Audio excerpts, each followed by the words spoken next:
빌붙을 생각 말고 이거 먹고 깨끗하게 떨어져. 시어머니가 1억 원짜리 수표 봉투를 제 얼굴 앞으로 던졌습니다. 남편은요, 글쎄 시어머니 옆에 딱 붙어 앉아서는 이런 말을 하더라고요. 안 하면 로펌 붙여서 한 푼도 못 받고 길바닥에 나앉게 해줄 수도 있어. 5년 동안 이 회사의 핵심 기술을 제 손으로 직접 만들었는데 이 사람들 입에서 나온 말이 집안일이나 하던 년이라니 참 기가 막혔습니다. 저는 조용히 도장을 찍었고 수표도 챙겼습니다. 대신 가방 속 녹음기에는 그날의 협박이 한 글자도 빠짐없이 담겨 있었죠. 그리고 저는 그날부로 다짐했죠. 이 사람들에게 다시는 없을 복수를요. 그 복수 지금 들려드릴게요. 안녕하세요. 시청자 여러분. 오늘 다시는 없을 복수를 다짐한 한 여성의 사연 지금 바로 시작합니다. 저는 시어머니의 전화를 받고 택시를 탔습니다. 강남 한복판 예약도 쉽지 않다는 고급 한정식집 앞에 내리자마자 검은 정장을 입은 직원이 저를 안쪽 룸으로 안내했습니다. 무거운 나무 문을 열고 들어서니 넓은 룸 한가운데 놓인 원목 테이블 앞에 시어머니가 혼자 앉아 계셨습니다. 시어머니는 저를 보자마자 인사도 받지 않고 턱짓으로 맞은편 자리를 가리켰습니다. 앉아. 저는 조용히 자리에 앉았습니다. 시어머니의 앞에는 손도 대지 않은 찻잔이 하나 놓여 있었고 그 옆에 하얀 봉투 하나와 서류 뭉치가 가지런히 올려져 있었습니다. 시어머니가 찻잔을 한쪽으로 밀어내며 입을 열었습니다. 바쁜 사람 오래 붙잡아 둘 생각 없으니까 단도직입적으로 말할게. 시어머니가 하얀 봉투를 손가락으로 톡톡 두드렸습니다. 여기 1억 있어. 그리고 이건 이혼 서류야. 시어머니가 서류 뭉치를 제 쪽으로 밀어냈습니다. 저는 서류의 첫 장을 넘겨보았습니다. 단순한 이혼 신고서가 아니었습니다. 변호사 도장이 찍힌 합의서에는 제가 남편의 재산에 대해 어떤 권리도 주장하지 않겠다는 내용이 빼곡하게 적혀 있었습니다. 그 뒤에는 법원에 넘길 조정이혼 위임장까지 첨부되어 있었습니다. 숙려기간도 협의 절차도 없이 단번에 이혼을 끝내려고 미리 다 만들어둔 서류였습니다.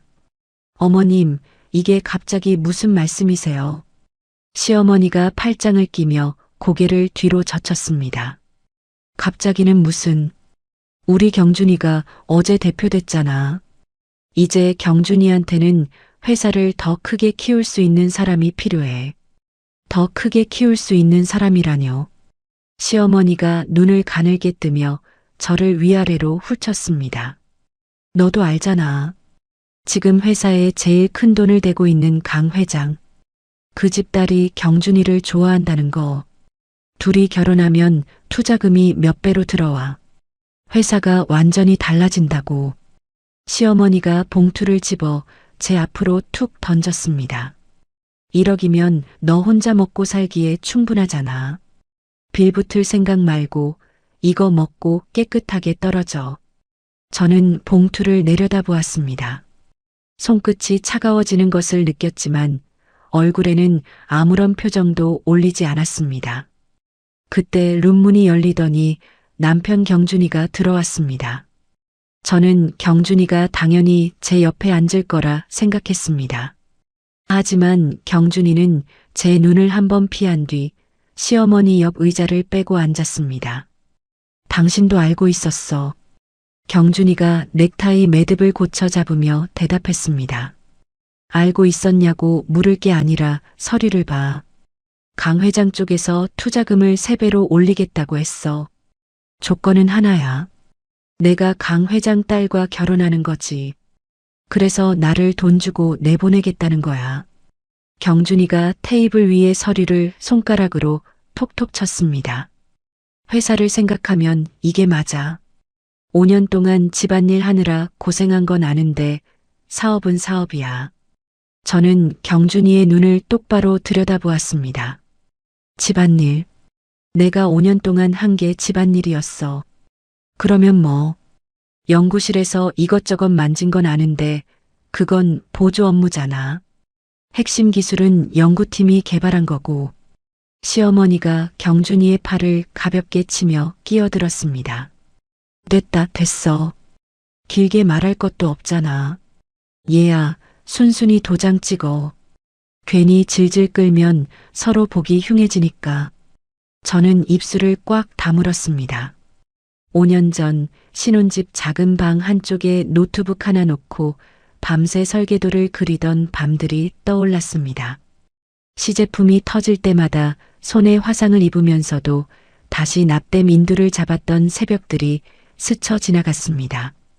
그렇게 제 손으로 만들어낸 핵심 부품 특허가 지금 저 회사의 심장이었습니다. 그런데 이 사람들은 제가 한 일을 집안일이라고 보조 업무라고 불렀습니다. 경준이가 의자 등받이에 기대며 다리를 꼬았습니다. 솔직히 말할게. 여기서 네가 안 한다고 버텨봤자 달라질 건 없어. 우리 쪽 변호사가 대형 로펌이야. 네가 거부하면 재산 분할은커녕 오히려 너한테 빚을 씌울 수도 있어. 한 푼도 못 받고 맨몸으로 나앉게 되는 거지. 시어머니가 고개를 끄덕이며 찻잔을 들었습니다. 그러니까 똑똑하게 굴어. 1억 받고 조용히 나가는 게 너한테 최선이야. 저는 테이블 위의 서류를 다시 한번 천천히 내려다보았습니다. 그리고 가방 지퍼를 열었습니다. 경준이와 시어머니의 시선이 동시에 제 가방으로 쏠렸습니다. 저는 가방 안에서 인감도장을 꺼냈습니다. 시어머니의 입꼬리가 올라갔습니다. 그래. 잘 생각했어. 저는 아무 말 없이 합의서의 날일란에 도장을 찍었습니다. 위임장에도 찍었습니다. 붉은 인주가 종이 위에 선명하게 번졌습니다. 경준이가 서류를 낚아채듯 가져가며 날인 자리를 확인했습니다. 잘했어. 이게 서로 편한 거야. 시어머니가 바로 직원을 불러 술을 시켰습니다. 차가운 유리잔에 술이 채워지자 시어머니가 경준이와 잔을 부딪혔습니다. 이제 됐다. 눈에 가시가 빠졌네. 두 사람은 제가 바로 앞에 앉아 있는데도 서로 잔을 기울이며 웃었습니다. 저는 테이블 위에 놓인 하얀 봉투를 집어들었습니다. 1억 원짜리 수표가 들어있는 봉투를 조용히 지갑 안에 넣었습니다. 경준이도 시어머니도 그 모습을 보면서 아무 말도 하지 않았습니다. 이미 제게 던져준 푼돈이라고 생각하는 얼굴이었습니다. 저는 자리에서 일어나며 가방 안쪽 주머니에 손을 넣었습니다. 식당에 오기 전부터 켜둔 소형 녹음기의 전원 버튼을 조용히 눌러 껐습니다. 시어머니의 폭언, 경준이의 협박, 그 모든 목소리가 이 작은 기계 안에 빠짐없이 담겨 있었습니다. 저는 두 사람에게 인사 한마디 하지 않았습니다. 룸문을 열고 나가는 저의 뒷모습을 그들은 거들떠보지도 않았습니다. 저는 한정식집 복도를 걸으며 가방 끈을 어깨에 단단히 걸었습니다. 한정식집을 나와 택시를 타고 집 앞에 도착했습니다. 현관 비밀번호를 누르고 문을 여는 순간 저는 발을 떼지 못했습니다. 현관 바닥에 커다란 검은 쓰레기 봉투 4개가 나란히 놓여 있었습니다. 봉투 입구가 제대로 묶이지 않아 안에 든 것들이 삐져나와 있었습니다. 제 블라우스, 스카프, 구두, 화장품 파우치, 전부 제 물건이었습니다. 안방 문을 열어보았습니다. 옷장은 텅 비어 있었고 화장대 위에 놓아두었던 제 물건들도 전부 사라져 있었습니다. 시어머니가 한정식집에서 저를 붙잡아두는 사이 누군가 제 물건을 죄다 쓸어 담아 봉투에 쑤셔 넣은 것이었습니다. 뭘 그렇게 멍하니 서 있어? 뒤에서 시어머니의 목소리가 들렸습니다. 저보다 먼저 들어와 있었는지 시어머니는 거실 소파에 앉아 다리를 꼬고 저를 올려다보고 있었습니다. 짐 다 싸놨으니까 빨리 들고 나가. 저는 대답하지 않고 안방으로 들어가 혹시 빠진 물건이 없는지 살폈습니다. 시어머니가 슬리퍼를 끌며 제 뒤를 따라 들어왔습니다. 뭘 찾는 거야? 설마 남의 집 물건 가져가려는 건 아니겠지. 시어머니가 제 가방을 노골적으로 들여다보았습니다. 가방 지퍼가 열려있는 쪽으로 고개를 숙이더니 안에 든 것들을 눈으로 하나하나 훑었습니다. 귀금속이나 값 나가는 거 몰래 챙기면 안 돼. 이 집에 있는 건 전부 우리 경준이 거니까. 저는 시어머니의 시선을 무시하고 안방 서랍장을 열었습니다. 제 속옷 몇 장이 구겨진 채 남아 있었습니다. 시어머니는 제가 서랍장을 열 때마다 목을 빼고 안을 확인했습니다. 그때 현관문이 열리는 소리가 났습니다. 경준이의 목소리와 함께 낯선 여자의 웃음소리가 거실로 퍼졌습니다. 여기가 우리 집이야. 내일 취임식 끝나면 이사 올 때 인테리어를 좀 바꿔도 되고. 경준이가 여자의 손을 잡고 거실로 들어왔습니다. 키가 크고 긴 생머리에 명품 가방을 어깨에 건 여자였습니다. 강 회장의 딸, 투자자의 딸이자 남편이 저 대신 선택한 여자였습니다. 여자가 거실 창문 쪽으로 걸어가며 감탄하듯 말했습니다. 뷰가 진짜 좋다. 커튼은 바꿔야 할 것 같은데 이건 너무 촌스러워. 경준이가 여자의 등에 손을 대며 부엌 쪽을 가리켰습니다. 주방도 넓으니까 마음대로 바꿔. 다 내 취향대로 해. 시어머니가 안방에서 나가 거실로 향했습니다. 어머 왔어. 어서 와. 우리 며느리 얼굴 좀 보자. 시어머니가 여자의 두 손을 잡으며 환하게 웃었습니다. 아이고 예쁘기도 해라. 경준이가 복이 많아. 시어머니와 경준이 여자. 세 사람이 거실에서 웃음소리를 나누는 동안 저는 안방에 혼자 서 있었습니다. 가슴 한가운데가 돌덩이로 눌리는 것 같았지만 저는 그 무게를 억지로 밀어냈습니다. 지금 감정에 빠지면 안 됐습니다. 그리고 지금이 기회였습니다. 시어머니의 눈이 거실에 가 있는 이 순간을 놓칠 수 없었습니다. 저는 소리나지 않게 안방 옆 서재 문을 열고 들어갔습니다. 책상 위에 놓인 외장하드와 서류함은 그대로였습니다. 시어머니가 챙긴 것은 눈에 보이는 귀금속과 옷가지뿐이었고 서재까지는 손대지 않았습니다. 저는 책상 서랍 안쪽에 손을 넣어 바닥에 테이프로 붙여둔 보안 저장 장치를 떼어냈습니다. 제가 개발한 핵심 부품 설계도 원본 파일과 과거 회계 기록을 백업해 둔 것이었습니다. 저는 그것을 겉옷 안주머니 깊숙이 밀어 넣었습니다.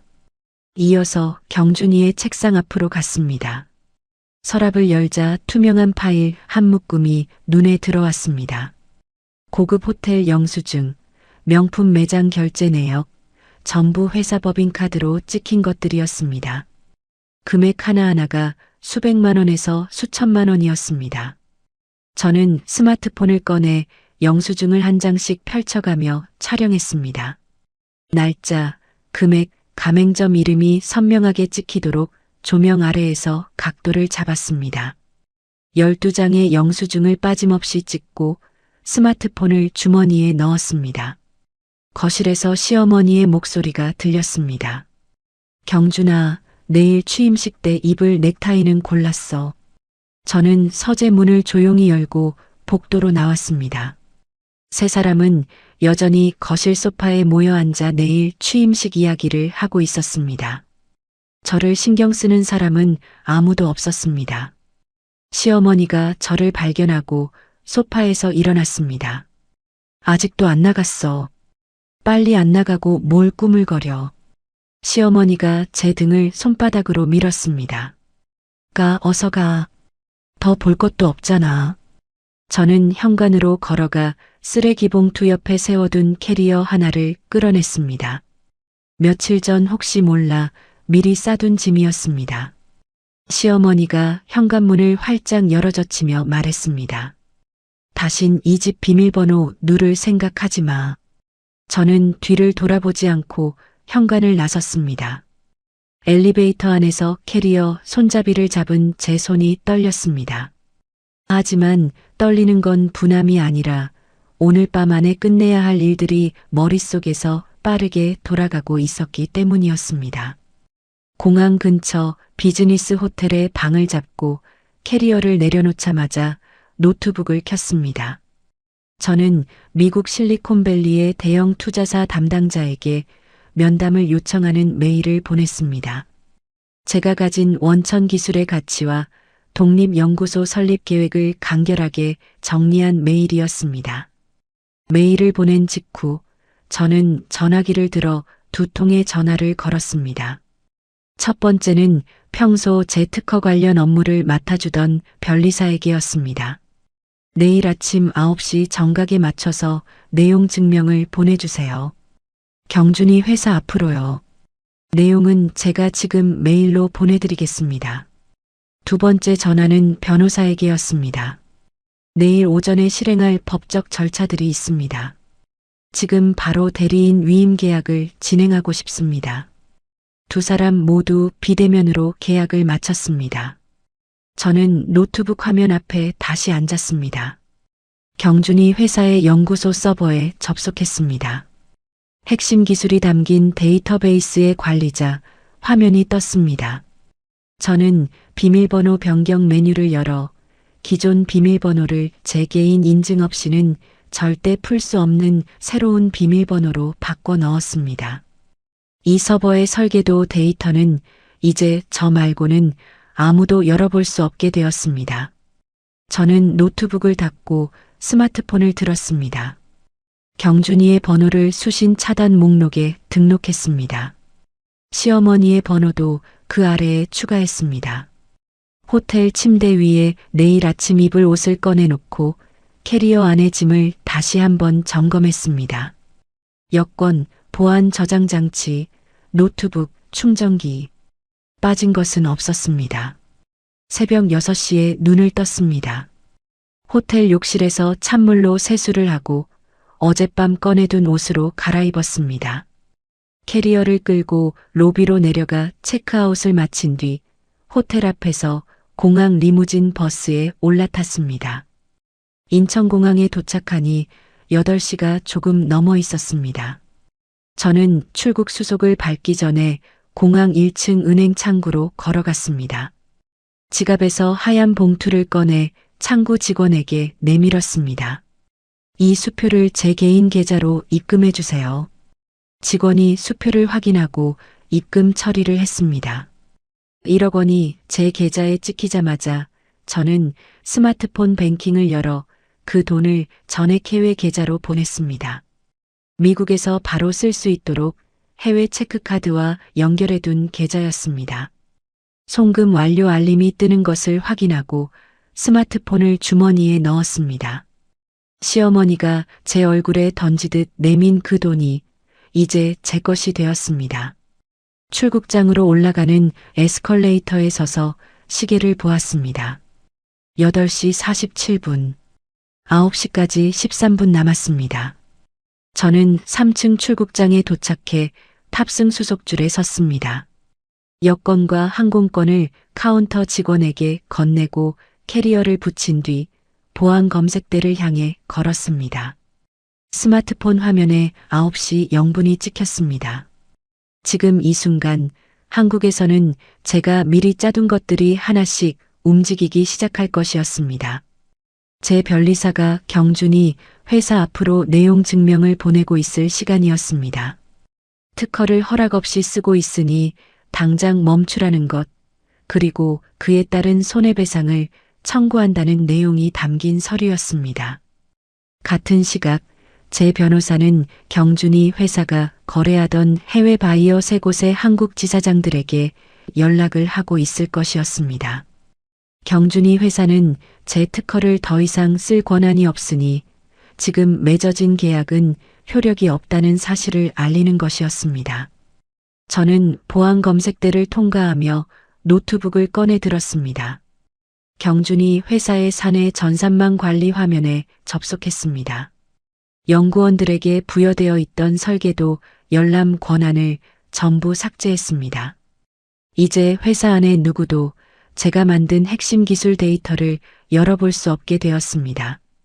노트북을 닫으며 저는 숨을 한번 깊이 들이마셨습니다. 경준이 회사는 오늘부터 아무것도 만들 수 없는 빈 껍데기가 될 것이었습니다. 제 특허 없이 맺은 계약들은 전부 무효가 되고 바이어들은 위약금을 물릴 것이었습니다. 저는 이혼 합의서에 도장을 찍으면서 회사 지분을 포기했지만 그 대신 경준이의 횡령과 배임에서 제 이름을 깨끗하게 잘라낸 것이었습니다. 회사가 무너질 때 저는 거기에 한 발도 걸쳐 있지 않게 됩니다. 출국장 면세 구역을 지나 탑승구 앞 의자에 앉았습니다. 저는 스마트폰을 꺼내 한국검찰청의 익명 제보 페이지를 열었습니다. 어젯밤 경준이 서재에서 촬영해둔 법인카드 영수증 사진들을 하나씩 첨부했습니다. 호텔비, 명품 구입비, 전부 회사 돈으로 결제한 사적인 소비 내역이었습니다. 제보 내용을 간결하게 적고 전송 버튼을 눌렀습니다.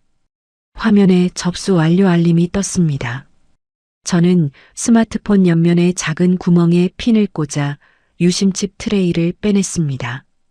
한국통신사 유심칩을 손가락으로 집어 올렸습니다. 옆에 있던 쓰레기통 뚜껑을 밀고 유심칩을 안에 떨어뜨렸습니다. 탑승 안내 방송이 울렸습니다. 저는 빈 스마트폰을 주머니에 넣고 자리에서 일어났습니다. 탑승권을 직원에게 건네고 통로를 지나 비행기 안으로 들어갔습니다. 1등석 좌석에 앉아 안전벨트를 맸습니다. 창밖으로 인천공항의 활주로가 보였습니다. 비행기가 천천히 움직이기 시작하더니 속도를 올려 활주로를 달렸습니다. 바퀴가 지면을 떠나는 순간 저는 등받이에 머리를 기대고 눈을 감았습니다. 비행기가 수평으로 접어들자 좌석 앞 화면에 기내 와이파이 안내가 떴습니다. 저는 노트북을 꺼내 무릎 위에 올려놓고 와이파이에 접속했습니다. 미국 도착 직후 만날 실리콘밸리 투자사 담당자에게 보여줄 발표 자료를 열었습니다. 제가 개발한 핵심 부품의 원리, 적용 가능한 산업 분야, 예상 수익 구조를 영문으로 정리한 파일이었습니다. 저는 10시간의 비행 동안 한 장 한 장 문장을 다듬고 도표를 수정했습니다. 캘리포니아 공항에 내리자 건조한 바람이 얼굴을 스쳤습니다. 예약해둔 레지던스 호텔에 체크인하고 캐리어를 방에 내려놓은 뒤 근처 통신사 매장으로 걸어갔습니다. 새 스마트폰과 미국 번호를 개통하고 매장을 나오니 주머니 안에 새 전화기가 낯설고도 가벼웠습니다. 다음 날 오전 저는 실리콘밸리 투자사 본사 로비에 서 있었습니다. 통유리 너머로 넓은 잔디밭이 펼쳐진 깨끗한 건물이었습니다. 안내 직원의 안내를 받아 회의실로 들어가자 투자사 책임자인 마이클이 자리에서 일어나 제게 악수를 건넸습니다. 메일 잘 받았습니다. 직접 오신다고 해서 놀랐어요. 마이클이 회의 테이블 맞은편 의자를 가리키며 말했습니다. 저는 자리에 앉아 노트북을 열고 보안 저장 장치를 꺼내 연결했습니다. 이것이 제가 개발한 핵심 부품의 원천 특허 등록증입니다. 그리고 이것이 설계도 원본 파일이에요. 화면에 특허청 발급 문서와 설계도 도면이 차례로 떴습니다. 마이클이 안경을 고쳤으며 화면에 얼굴을 가까이 가져갔습니다. 이 기술의 소유권이 본인에게만 있다는 건 어떻게 증명할 수 있나요? 저는 특허 등록증의 발명자 란과 권리자 란을 손가락으로 짚었습니다. 여기 보시면 발명자와 권리자가 전부 제 이름으로 되어 있습니다. 회사나 다른 누구에게도 양도한 적 없어요. 마이클이 고개를 끄덕이며 옆에 앉은 기술 담당자에게 눈짓을 했습니다. 기술 담당자가 설계도를 꼼꼼히 살펴보더니 마이클에게 작은 목소리로 무언가를 말했습니다. 마이클의 눈이 커졌습니다.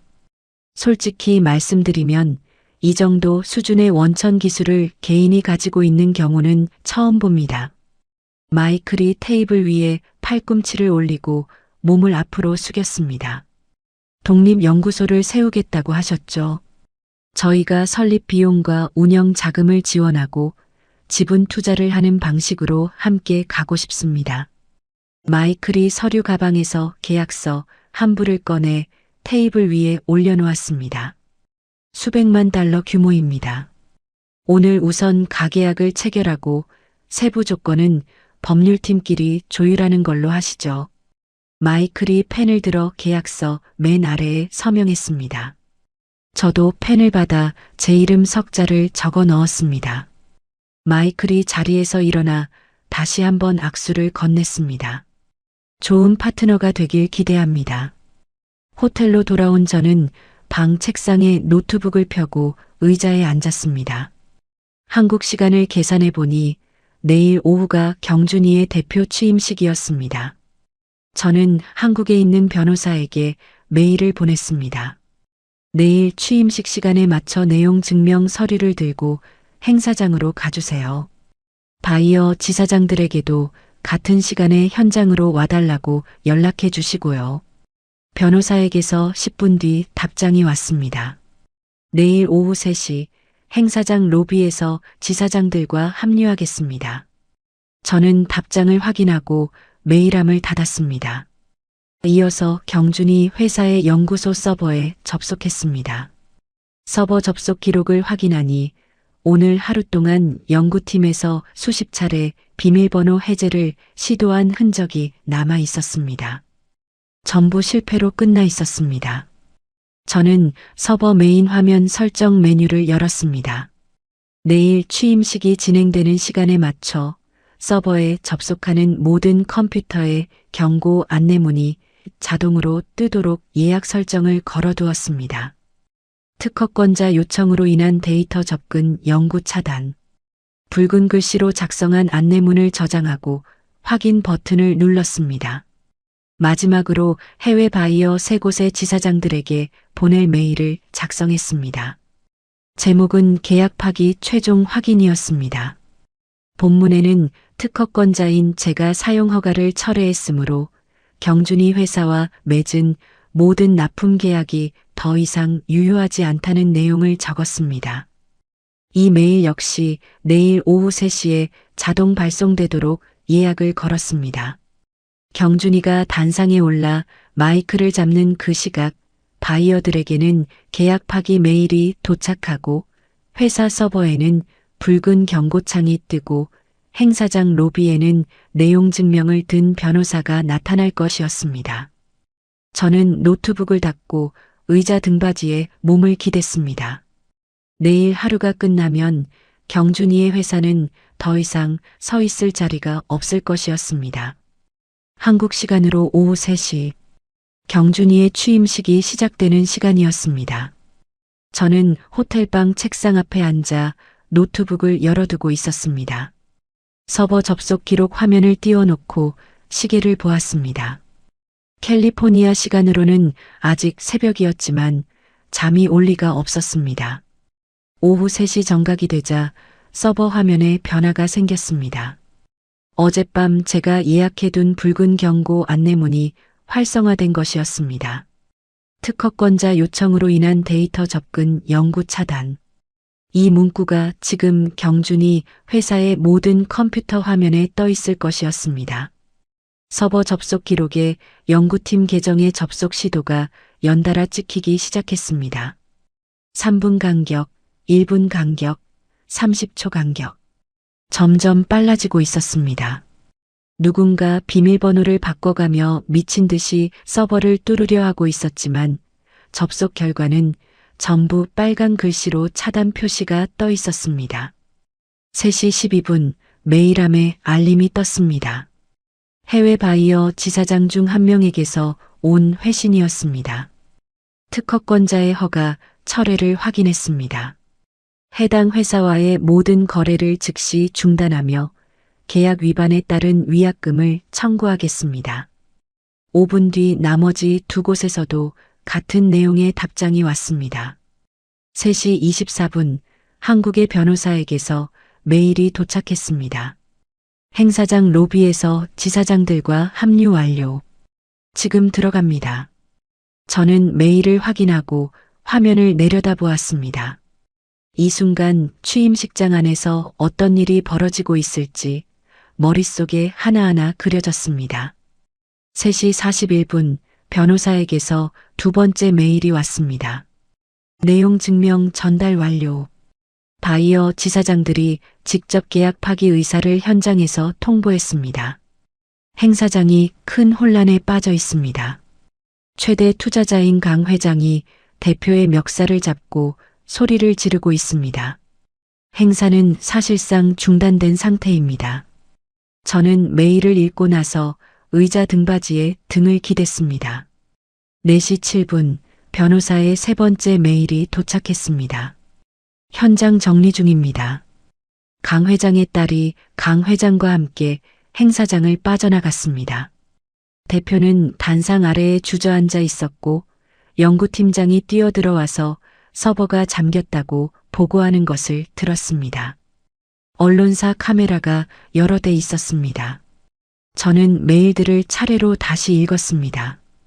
변호사의 짧은 문장들 사이로 행사장의 소리와 장면이 생생하게 그려졌습니다.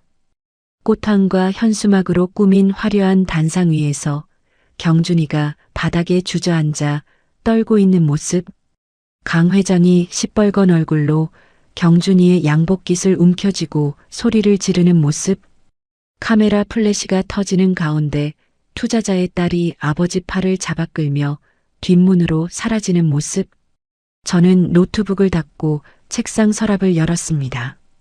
출국 전에 혹시 몰라 가져온 구형 공기계가 서랍 안에 들어 있었습니다. 한국 유심은 버렸지만 이 전화기에는 자동 로밍이 걸려 있었습니다. 저는 전원 버튼을 길게 눌렀습니다. 화면에 불이 들어오자마자 진동이 멈추지 않았습니다.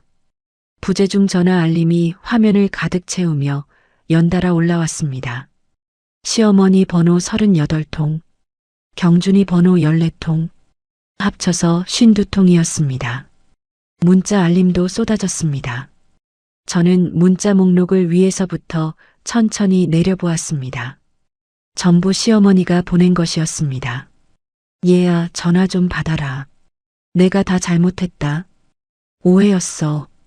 제발 서버 비밀번호 좀 알려다오. 우리 경준이 감옥 가게 생겼다. 너 아니면 안 된다. 한 번만 봐달라. 이 어미가 빌게. 제발. 메시지 하나하나가 점점 길어지고 있었습니다. 처음에는 한두 줄이던 문자가 나중에는 화면을 꽉 채우는 장문이 되어 있었습니다. 저는 메시지를 끝까지 읽고 나서 문자 입력 화면을 열었습니다. 시어머니 번호를 눌러 답장을 작성했습니다. 글자를 하나하나 또박또박 눌러 적었습니다. 빌붙을 생각 말고 제가 드린 그 1억이나 드시고 조용히 떨어지시죠. 전송 버튼을 눌렀습니다. 화면에 전송 완료 표시가 떴습니다. 저는 공기계 뒷면을 열어 유심칩을 꺼냈습니다. 얇은 칩을 양손으로 잡고 힘을 주자 칩이 반으로 꺾이며 갈라졌습니다.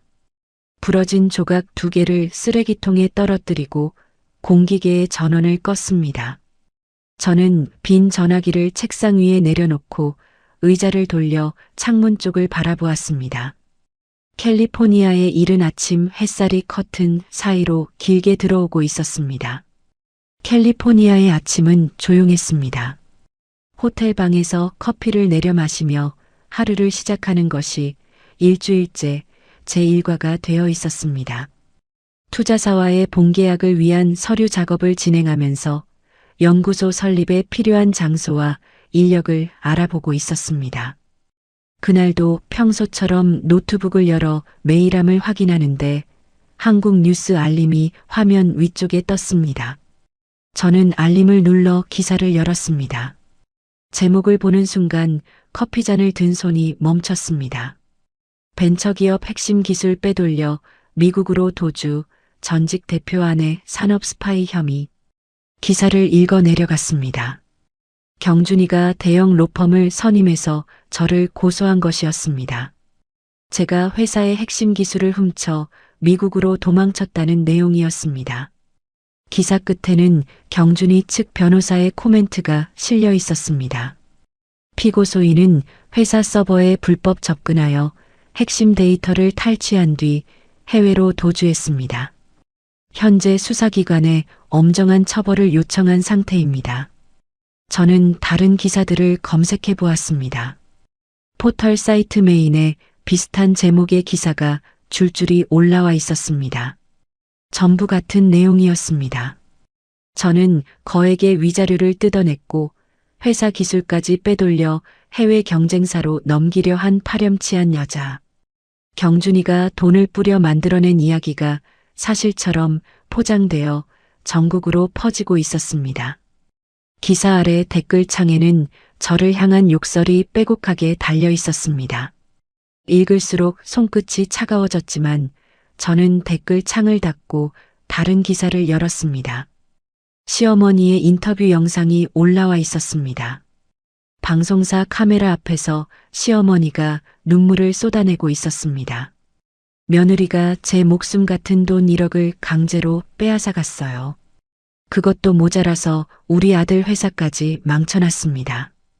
저는 이제 어떻게 살라고 이러는 건지. 시어머니가 손수건으로 눈을 닦으며 카메라를 향해 고개를 숙였습니다. 제발 우리 아들 좀 살려주세요. 저는 영상을 끄고 노트북 화면을 내려다보았습니다. 이를 악물어도 치가 떨리는 것을 참을 수 없었습니다. 한정식 집에서 저를 쓰레기 취급하며 돈 봉투를 던졌던 사람이 카메라 앞에서는 가련한 피해자 행세를 하고 있었습니다. 며칠 사이의 상황은 더 나빠졌습니다. 사이버 레카라고 불리는 유튜버들이 자극적인 제목의 영상을 올리기 시작했습니다. 1억 들고 미국 튄 기술 도둑녀의 정체. 남편 회사 망하게 하고 해외로 야반도주한 악녀. 영상마다 조회수가 수십만을 찍고 있었습니다. 그리고 엊그제 경준이의 로펌이 한국 경찰에 압력을 넣어 저를 국제 수배 대상으로 올려달라고 요청했다는 기사가 떴습니다. 실제로 수배가 이루어진 것인지는 확인할 수 없었지만 기사 제목만으로도 효과는 충분했습니다. 저는 이제 기술을 팔아넘긴 매국노가 되어 있었습니다. 어제 저녁 메일함에 마이클의 이름이 올라왔습니다. 저는 메일을 열어보았습니다. 한국에서의 법적 문제가 완전히 해결될 때까지 연구소 설립 자금 집행을 보류하기로 결정했습니다. 양해 부탁드립니다. 마이클의 메일은 정중했지만 단호했습니다. 투자사 입장에서는 당연한 판단이었습니다. 국제 수배 운운하는 기사가 도는 사람에게 수백만 달러를 맡길 수는 없을 것이었습니다. 오늘 아침에는 한국은행에서 알림이 왔습니다. 제 국내 계좌가 전부 동결되었다는 내용이었습니다. 여권 효력을 정지시키는 절차에 들어갔다는 소식도 함께 들려왔습니다. 저는 커피잔을 테이블 위에 내려놓았습니다. 투자는 멈췄고 계좌는 막혔고 여권마저 위태로웠습니다. 그때 메일이 한 통 더 들어왔습니다. 경준이었습니다. 특허 소유권을 회사로 넘기면 고소를 취하해 주겠다. 현명한 판단을 해라. 저는 메일 화면을 한참 들여다보았습니다. 입술을 깨물다가 천천히 숨을 내쉬었습니다. 저는 메일함을 닫고 노트북의 다른 폴더를 열었습니다.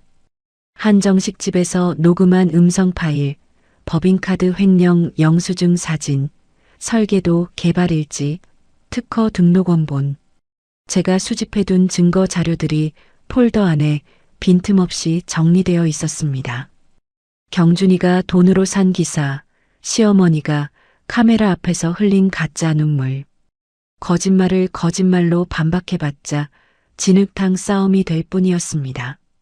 해명 영상 하나로 뒤집을 수 있는 판이 아니었습니다. 저에게는 진실을 제대로 파헤쳐서 전국에 내보낼 수 있는 곳이 필요했습니다. 저는 매일 작성 화면을 열었습니다. 받는 사람 란에 한국 지상파 방송국의 탐사 고발 프로그램 PD 탐사대 메인 작가의 이메일 주소를 입력했습니다. 제목을 적었습니다. 어느 벤처 대표의 진짜 얼굴 제보드립니다. 저는 키보드 위에 손가락을 올려놓고 본문을 쓰기 시작했습니다. 제보 메일을 보낸 다음 날 PD 탐사대 메인 작가에게서 답장이 왔습니다. 제가 보낸 자료의 양과 내용이 방송 한 회를 채우고도 남을 만큼 충분하다며 가능한 한 빨리 화상 인터뷰를 진행하고 싶다는 내용이었습니다. 그날 저녁 저는 호텔방 책상에 노트북을 펴고 화상 통화를 연결했습니다. 화면에 PD 탐사대 메인 작가의 얼굴이 떴습니다. 보내주신 자료를 저희 팀 전원이 검토했습니다. 특허 등록 날짜가 남편분 회사 설립보다 2년이나 앞서 있더군요. 저는 고개를 끄덕이며 화면 공유 버튼을 눌렀습니다. 지금 보여드리는 것이 제 특허청 원본 등록증입니다. 발명자와 권리자 란에 제 이름만 적혀 있어요. 그리고 이것은 설계도 개발 일지인데 날짜별로 수정 이력이 전부 남아 있습니다. 작가가 펜을 들어 무언가를 적으며 물었습니다. 남편분 측에서는 회사 연구팀이 개발한 기술이라고 주장하고 있는데요. 연구팀이 쓰고 있는 설계도는 제가 완성한 원본을 회사 서버에 올려놓은 것입니다.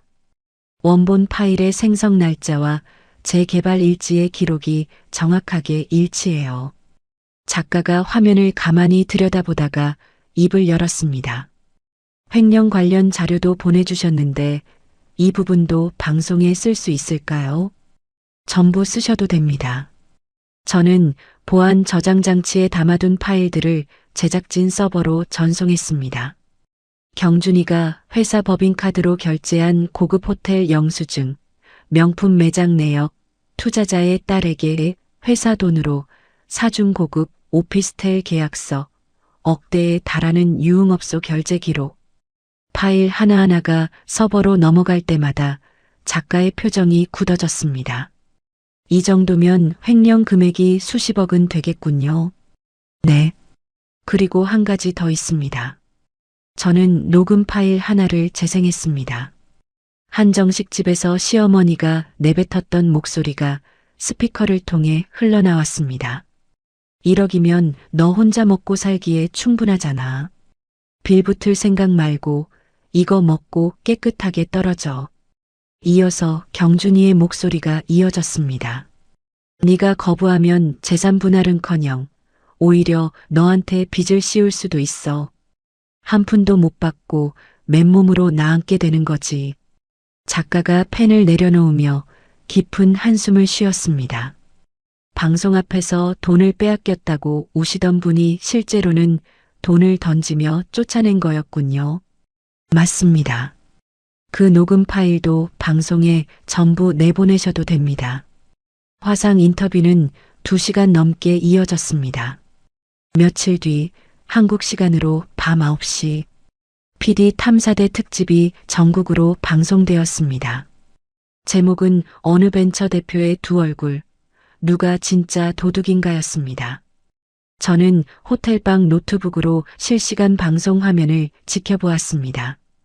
방송 초반에는 제 특허 등록증과 설계도 개발 일지가 화면 가득 펼쳐졌습니다.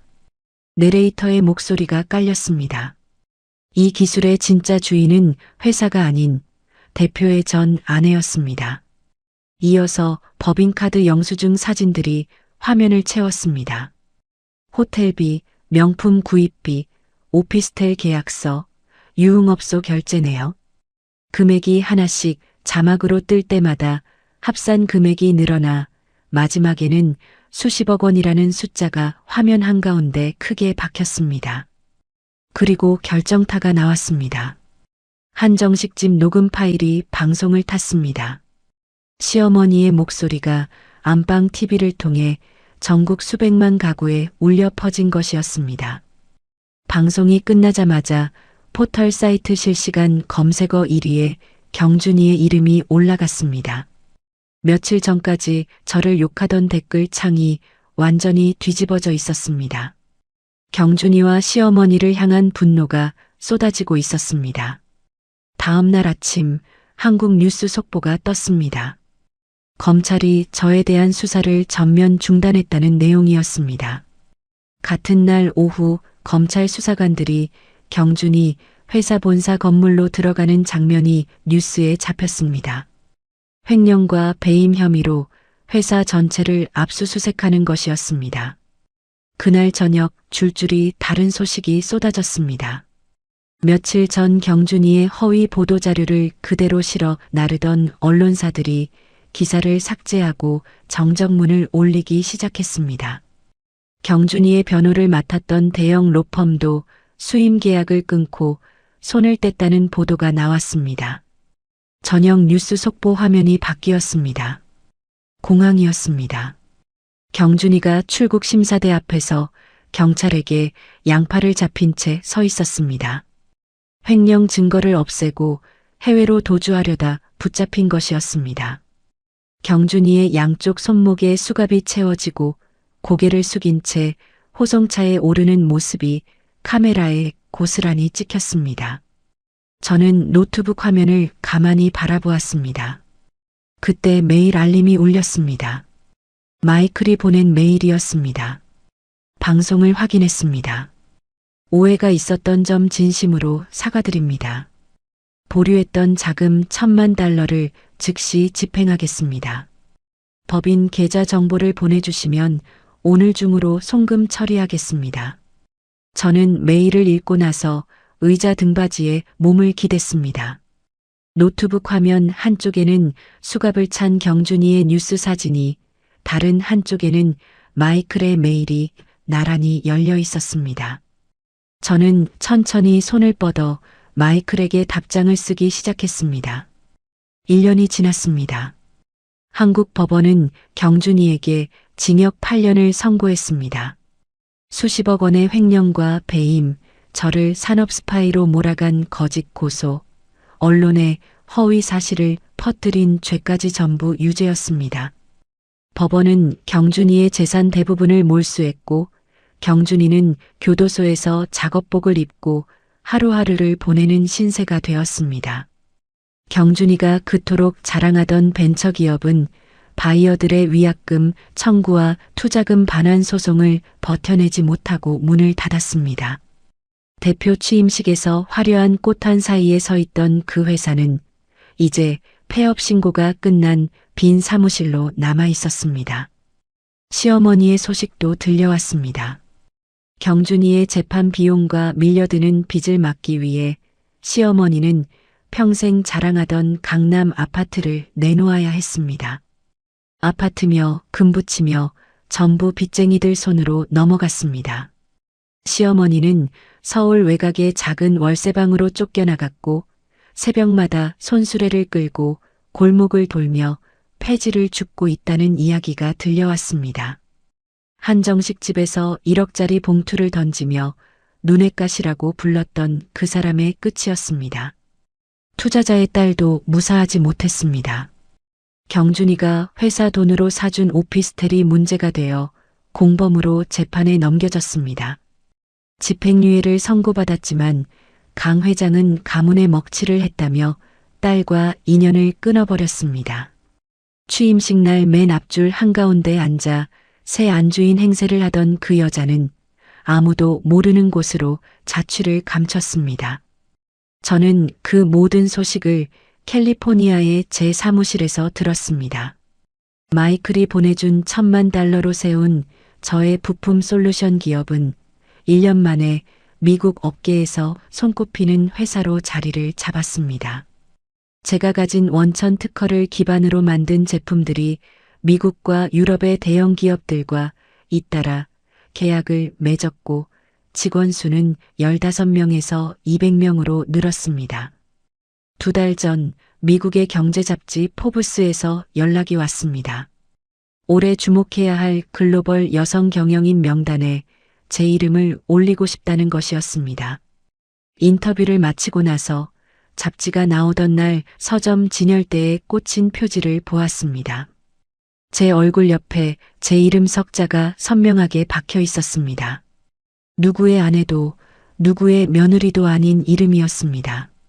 오늘은 일요일이었습니다. 저는 캘리포니아 언덕 위에 있는 제 집 서재에 앉아 있었습니다. 책상 위에는 월요일 아침에 결제할 새 프로젝트 서류가 놓여 있었고 창밖으로는 야자수 사이로 오후 햇살이 쏟아지고 있었습니다. 저는 의자를 돌려 서재 벽 한쪽을 바라보았습니다. 나무 액자 하나가 걸려 있었습니다. 액자 안에는 1년 전 인천공항은행 창구에서 받은 입금 확인증이 들어 있었습니다.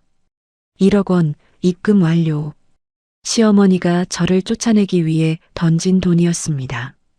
저는 액자를 가만히 올려다보았습니다. 그 돈은 저를 짓밟으려고 던진 푼돈이었지만 제가 이 자리에 서기까지의 첫 번째 발판이 되었습니다. 호텔비를 내고 비행기표를 끊고 미국 땅에 첫 발을 딛게 해준 돈이었습니다. 저는 액자에서 눈을 떼고 책상 쪽으로 의자를 돌렸습니다. 새 프로젝트 서류의 첫 장을 넘기고 펜을 들었습니다. 결제란에 제 이름을 또박또박 적어 넣었습니다. 창밖의 햇살이 서류 위로 길게 내려앉았습니다. 여러분 오늘 주인공의 이야기 어떻게 들으셨나요? 시어머니가 던진 1억 원은 저를 쫓아내기 위한 푼돈이었습니다. 하지만 그 돈은 제 손에서 비행기표가 되었고 미국 땅에 첫 발을 딛게 해준 종잣돈이 되었죠. 여러분, 사람을 함부로 대하면 안 되는 이유가 바로 이겁니다. 내가 무시한 그 사람이 사실은 모든 걸 움직이고 있던 사람일 수 있으니까요. 시어머니와 남편은 저를 집안일이나 하던 쓸모없는 사람이라고 생각했습니다.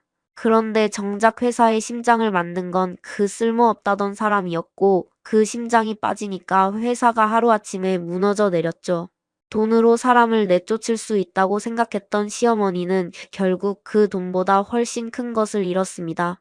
아들은 교도소에 갔고 자랑하던 강남 아파트도 빼앗겼고 마지막에는 새벽마다 폐지를 주어야 하는 처지가 되었으니까요. 반대로 모든 걸 빼앗기고 쫓겨났던 한 여자는 자기 실력 하나로 태평양을 건너 다시 일어섰습니다. 결국 사람의 진짜 값어치는 누가 옆에 있느냐가 아니라 자기 안에 무엇을 가지고 있느냐로 결정되는 것 같습니다.